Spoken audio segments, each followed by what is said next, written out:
Bonjour tout le monde, j'espère que vous allez bien. Donc vous le comprendrez, cette vidéo n'est pas là pour montrer notre bien-être, de savoir si on va dans des hôtels 5 étoiles ou non étoilés. Le but de cette vidéo, c'est une majorité d'entre vous qui m'ont demandé de vous montrer à quoi pouvait ressembler une nuitée dans un hôtel 5 étoiles, mais surtout de voir à quoi pourrait correspondre une chambre adaptée pour les personnes en situation de handicap latine, surtout en fauteuil.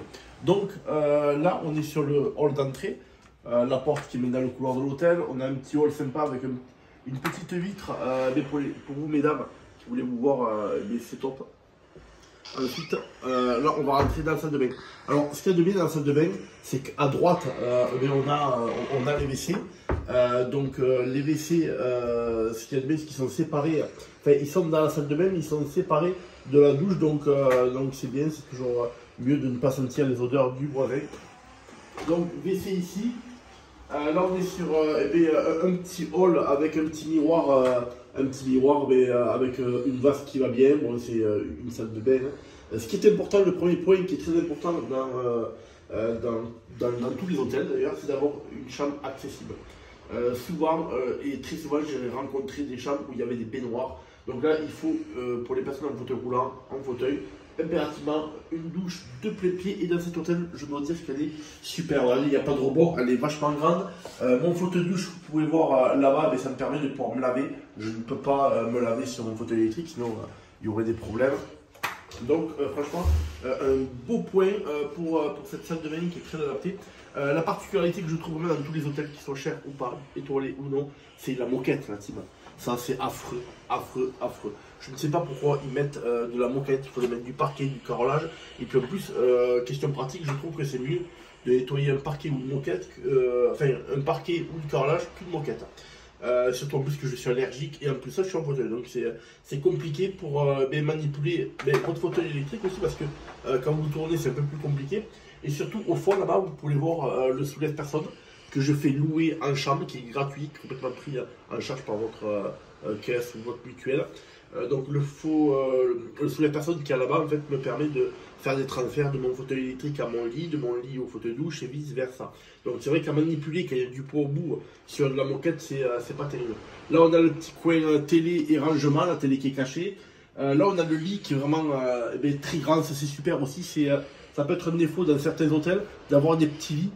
Surtout que moi je mets un surmatelas à air parce que je ne peux pas dormir sur un matelas qui est dur. Alors pour vous il va être super confortable, mais pour moi ça va être très désagréable. Donc je mets un surmatelas et des fois quand les lits sont trop petits, on empiète sur madame et c'est un peu chiant. Donc ce qu'il y a de bien aussi, c'est que le lit est haut, parce qu'on a trouvé des lits qui étaient super bas, ou des lits avec l'encadrement, on ne pouvait pas passer le soulève-personne, parce qu'il faut impérativement que le soulève-personne puisse passer sous le lit pour faire les transferts. Donc dans cet hôtel-là, on a fait tourner le sommier pour qu'on puisse passer le soulève-personne. Ça c'est une problématique quand on est en fauteuil roulant. Voilà, donc là, la chambre, vous avez une belle vue, on va rester d'ici. Donc à droite, là-bas, il y a le bureau qui est caché par le soulève-personne. À gauche, vous avez le petit coin salon. Le petit coin salon, souvent, ce qu'on fait quand on a le petit, c'est qu'on retire les deux chaises de la table et on lui fait un petit coin nuit. Ce qui est dommage, c'est qu'on a les super balcons qui donnent une vue mer. Par contre, en fauteuil roulant, je ne peux pas passer. Donc c'est bien de pousser l'accessibilité vraiment jusqu'à l'extérieur, pas uniquement la chambre, mais voilà. De même, ici, vous voyez, c'est d'ailleurs pour ça que je ne vais pas aux abords pour vous montrer la belle vue, c'est que le passage est très étroit. Voilà. Le lit est trop gros et le meuble, peut-être qu'il aurait fallu le décaler ou mettre une télé encastrée. Voilà, donc c'est ici, pour ne rien vous cacher, on est à Biarritz, à l'hôtel Sofitel, qui est un super hôtel d'ailleurs. Donc on est sur une unité à peu près à 300 € pour 2 personnes, avec le petit déj et la place de parking inclus. Donc dites-moi en retour de commentaires si vous trouvez cela cher. Je vais vous montrer d'autres vidéos, bien évidemment, dans des hôtels qui ne sont pas étoilés, même dans des campings pour vous montrer des mobil-homes.